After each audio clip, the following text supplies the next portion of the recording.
We used to have in training college in those days what they called personal initiative.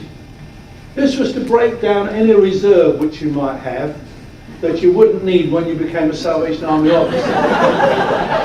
Reserve doesn't belong to officers. They have to forget all that stuff. You have to not have any sort of embarrassments or inhibitions. Got to get rid of all that. And this day was designed to do that.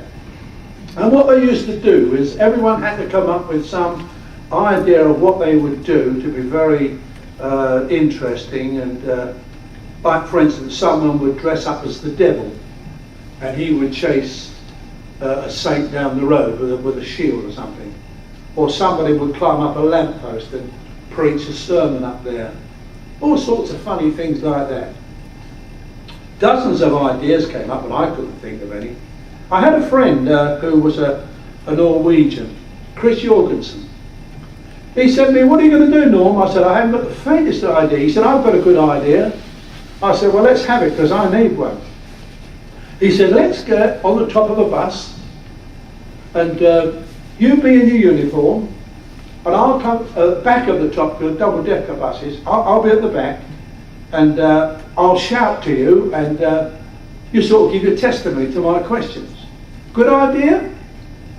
Well, I said, "It's a dreadful idea, but I couldn't think of anything else." So we made our way to a place called Shepherd's Bush, which is about a mile from Marble Arch, which is a very, very busy part of London. And in those days, the upstairs of London transport buses was where the smokers went. So it was always thick smoke when you got up there. We got on the bus. There's me in my uniform and Chris in civilian clothing.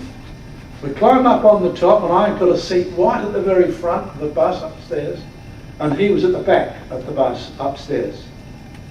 I'm sitting there dreading anything happening and hoping that he'd have a fit or something, but after a while I heard, "Oi! Salvation Army!"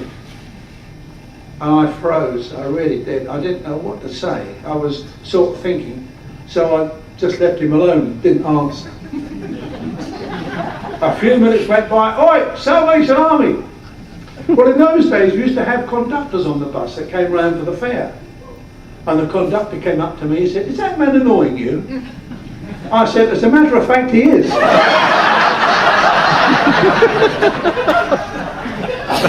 He stopped the bus and threw him off.